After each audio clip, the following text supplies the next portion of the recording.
All right, let's take a walk around of the Tenvels Plezo during snow flurries. Why not? Uh, First off, I can say that this bike is very well built in its quality. This bike I would put in the top 10% of bikes that I've reviewed as far as quality goes. I haven't ridden it yet, but as far as build quality goes, it's really up there. There are a few things I would improve on it to shoot it up into like the top 2 or 3%.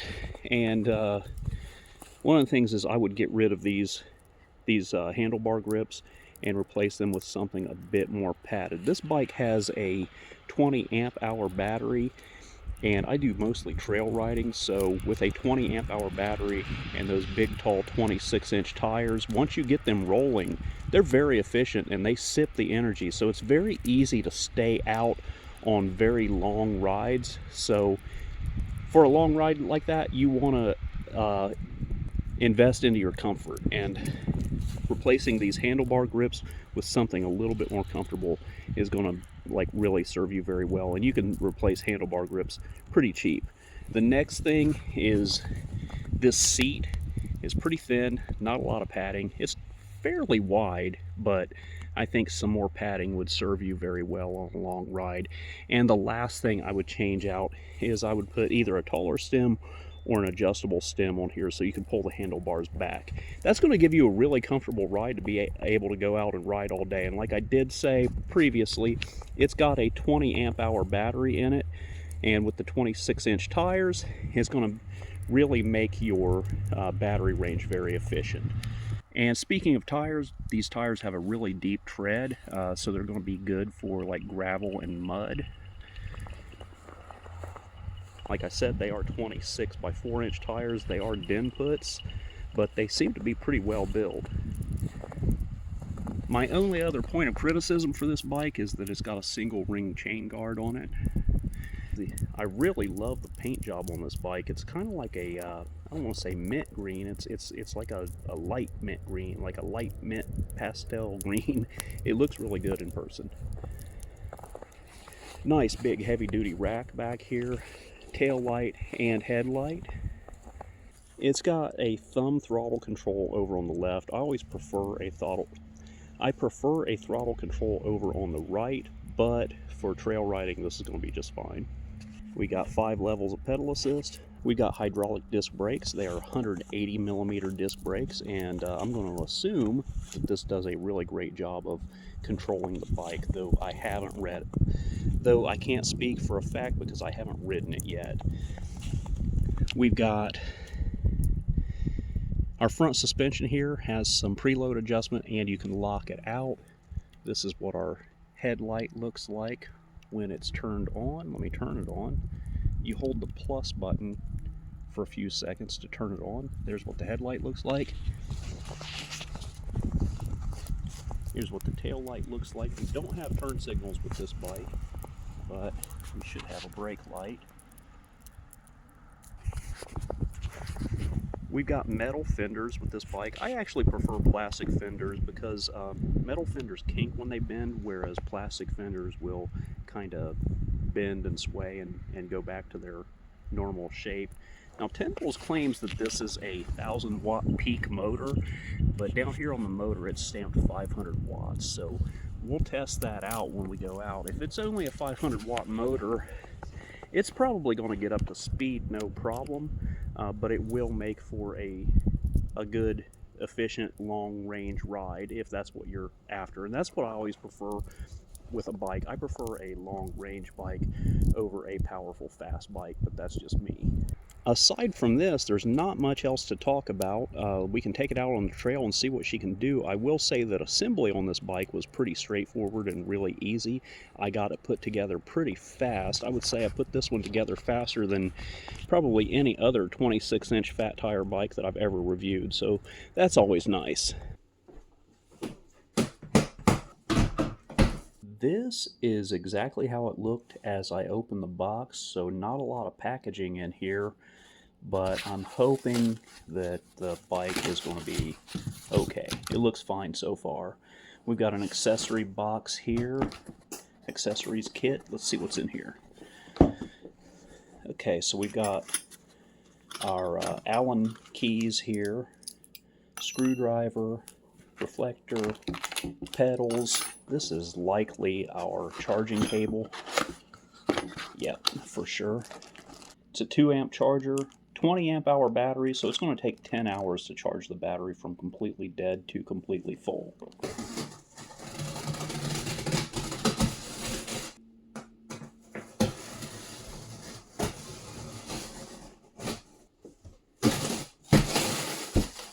So there's what the bike looks like with its packaging, with the box cut away. So as you can see, there's not a whole lot of packaging for this bike.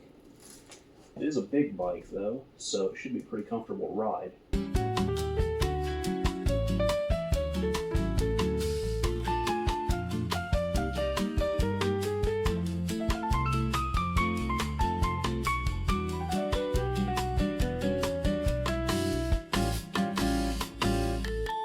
Okay, that went together very easily without any hiccups. That's what I like. I gotta throw some air in the tires and charge the battery up. I'm gonna do that overnight. Tomorrow we'll take her down the road and see what she can do.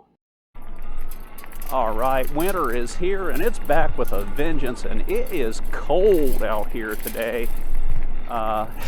So first off, I wanna get the speedometer test out of the way so I can put my phone away and not have to deal with fiddling around with it with these big old boxing gloves on. But first I'm going to have to switch over to miles per hour because our speedometer on the bike here is listed in kilometers. So let's change that real quick. Throttle only, I'm just going to take it up to its top speed and test that speedometer accuracy.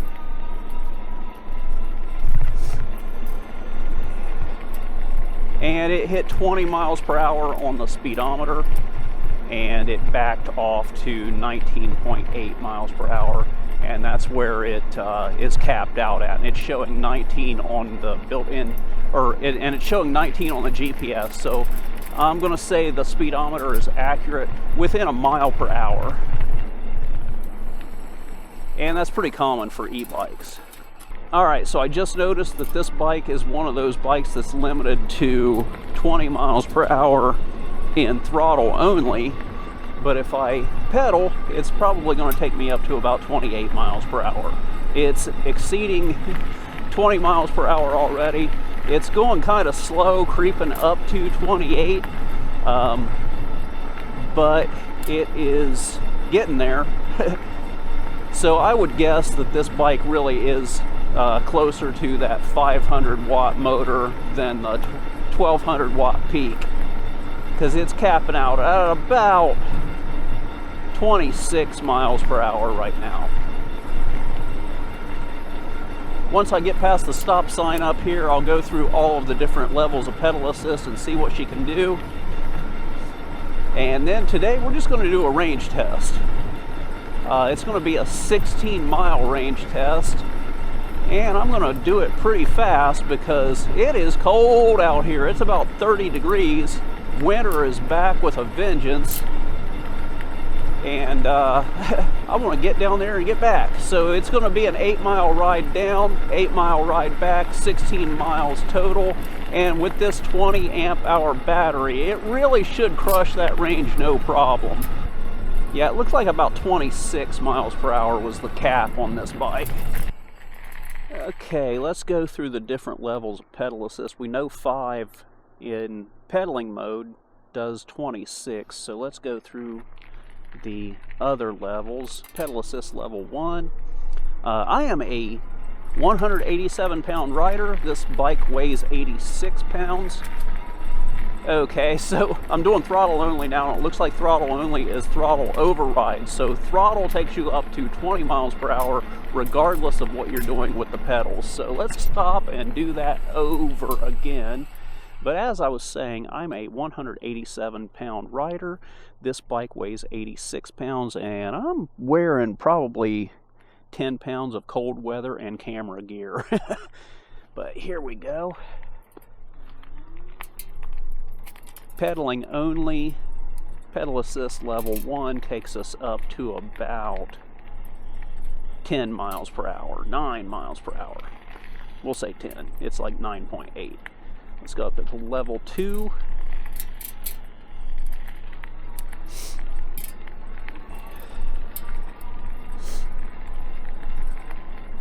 That's taking us up to about 14.5. Level 3.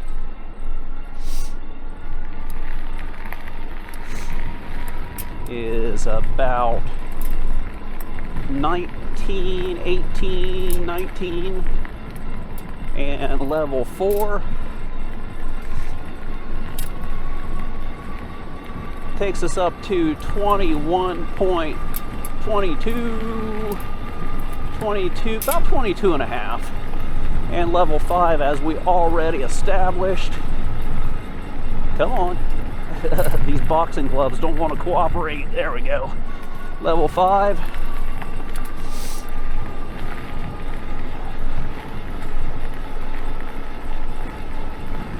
It's a slow creep past 23.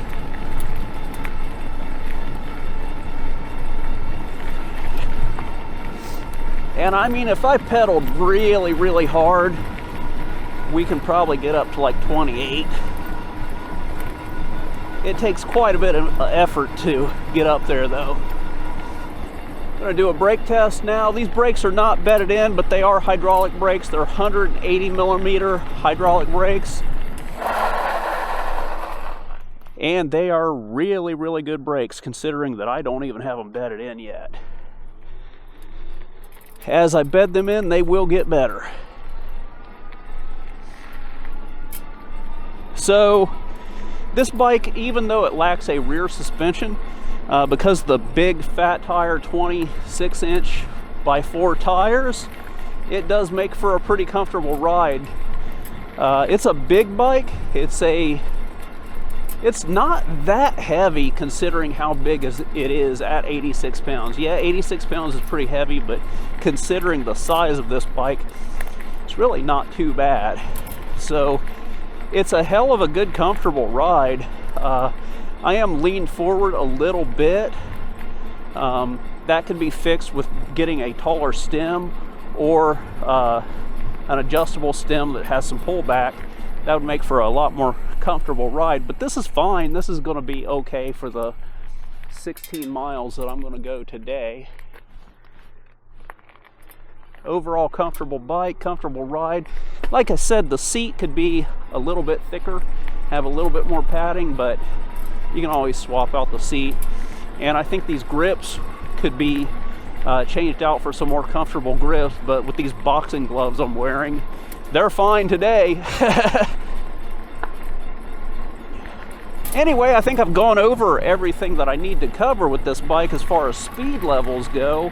I am going to go down the 8 miles that I go and then turn around and come 8 miles back. But like I said, it's 30 degrees out today. It is cold. So normally I do a range test at like 15 to 18 miles per hour, 20 being my upper limit. But today I am going to do it at 20 miles per hour. And because I want to get down there and get back. Let's go down. Oh my God, these gloves suck so bad for fine control. Oh my God, okay, hang on. I'm going to go down into pedal assist level 4. Now I'm going to go down to 3, and I'm going to pedal this whole way, using throttle to take off. But that should give us a good idea of a range test by the time I get back. But we'll see when we get back. It is cold out here, and I have heard that cold weather does have an impact on electric vehicle batteries. I've never had that issue because the battery in the cold has always outlasted me. I do not like cold weather, so today this 16-mile ride is really going to be about the limit that I'm going to be able to take at this temperature. Okay, so not a lot of downsides to this bike, and the few downsides that it has can really be corrected pretty easily. Like I said, it's got these thin handlebar grips, it's got a thin seat.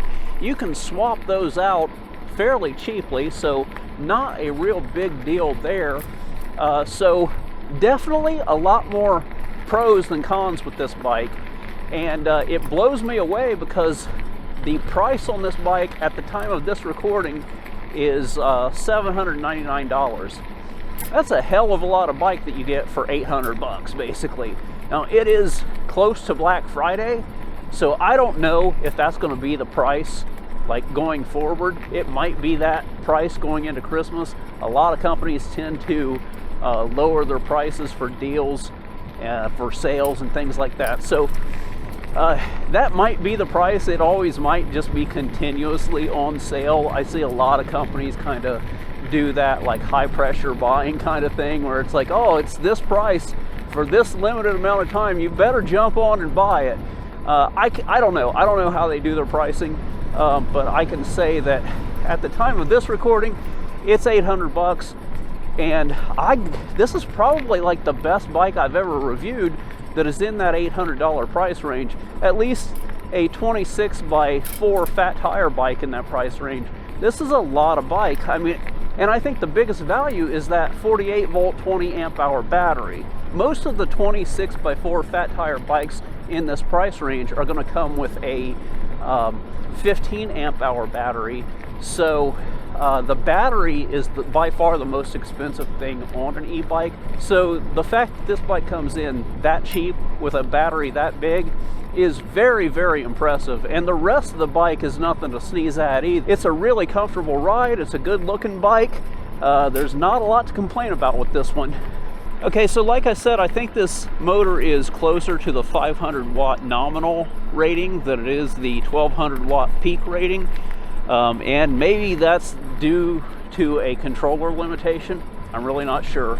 I know that it gets up to about 26 at its top speed, and with it being a 500 watt motor, it's a double-edged sword. It's not going to have that peppy, zippy takeoff, but for trail riding like this, it's going to be very nice because you pretty much just get up to speed and hold that speed.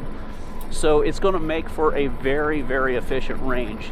These 26-inch wheels, once you get them turning and once you get up to speed, they hold their momentum very, very well, and they just kind of sip the battery power. To give you an idea of about the kind of range that I would expect with this bike, I had the Act Best Ranger, which was very similar in weight, but it had a more powerful motor and a smaller battery. And with that bike riding in pedal assist level 2, which was around 18 miles per hour, which is what I'm doing with this bike right now, I was able to ride that bike with me pedaling. Now, if this was in the summertime, I was able to get 38 miles out of that bike, and that's back when I weighed a little bit more than I do now. But here's the kicker. That bike only had like a 14.8 amp hour battery, whereas this one has a 20 amp hour battery. So this one should go considerably further than that bike did. The only thing that could factor in on killing the range right now is that it's like 30 degrees out here, and when I did the test on the Act Best Ranger, it was like pretty close to 80 degrees. So big difference for sure. But I do have high hopes for this one because it being a 20 amp hour battery, I've been cruising along at over 18 miles per hour the entire ride, aside from when I did my speed test where I was going even faster. We've done 6 miles so far, and the battery meter has not moved. So I'm feeling pretty good about this one. All right, we just ticked over 7 miles on the odometer. This little green bicycle mile marker here is exactly 7 miles, so I know that the odometer reading is accurate on this bike, and like I said, the speedometer was accurate within a mile per hour, so feeling good about that. We got 1 more mile to go before our turnaround, and we're going to do a little hill test. I don't imagine this bike's going to have any problems with the hill, though it is a very minor hill. I would say on any real major, long, drawn-out hills, this bike, you're going to have to probably downshift and help pedal on major hills like that. But it'll get over them. It's no problem. Like I said, the motor's not peppy, it's not torquey, but it is very range focused. So it's kind of a mixed bag there. All right, here's our minor little hill, the only one we have on this trail, and normally you can't really tell how tall this hill is from the fisheye on the camera, but if you look over at the railroad tracks, you can definitely see that there is indeed a hill here. I'm going to go up into pedal assist level 5, and we're going to go throttle only on this, and here we go. Bike weighs 86 pounds, I weigh 187, carrying about 10 pounds of gear. And yeah, it's not peppy, it's not zippy, but it's climbing it, no problem. If I were to pedal and help, it would climb it even faster, and if I were to downshift and go into lower gears and pedal, I'm sure it would make some short work of some pretty significant hills, no problem. All right, that is our midway point for this ride. I'm going to turn around and go back now, and that should put us at about 16 miles by the time we get back. We just ticked over, looks like we just ticked over 8 miles on the odometer, so far, everything's pretty accurate. All right, so my final thoughts on the Tenvels. I can't remember the name of this bike. It's got a European sounding fancy name. It's like Plezo. I'm going to put that right here, because it's too cold for me to stop and look it up. Regardless of what its name is, I do love this bike. It's got a few shortcomings that can be overcome with minimal effort, so its pros definitely outweigh its cons for sure. I like that it's a good long-range trail bike, and as you can see from most of my videos, trail riding is about 90% of what I do, so this is kind of the perfect bike for me. It's not too fast to get in trouble with it. It's got that good long-range battery, and speaking of the long-range battery, we're at 9 miles and the battery meter has not moved, and I just got an alert from FedEx that they're going to be dropping off a package at my house tonight, and I'm still about 7 miles out on this ride, so I'm gonna take advantage of this big long-range battery, and I'm gonna go up into our high speed and get back as fast as I can. So that's the nice thing about having a big battery like this, is you can sip it when you need to go far, and you can really crank it up and use that extra capacity when you need to go fast, which is what I'm going to be doing here right now. So when I get back to the end of the ride, I will let you know the kind of battery performance we got, but keep in mind this last half of the ride I'm going to be doing at 26 miles per hour, whereas the first half I was going like 18. But I am confident that the battery has plenty of life to get me back there. I'll see you at the end of the ride. Yeah, I'm holding steady at over 25 miles per hour, and I never go this fast on this trail, so it really feels like I'm cooking. But I'll tell you, it's really nice to be able to go this fast and not have to worry about range anxiety. It's a big contrast between this bike and that last bike I reviewed.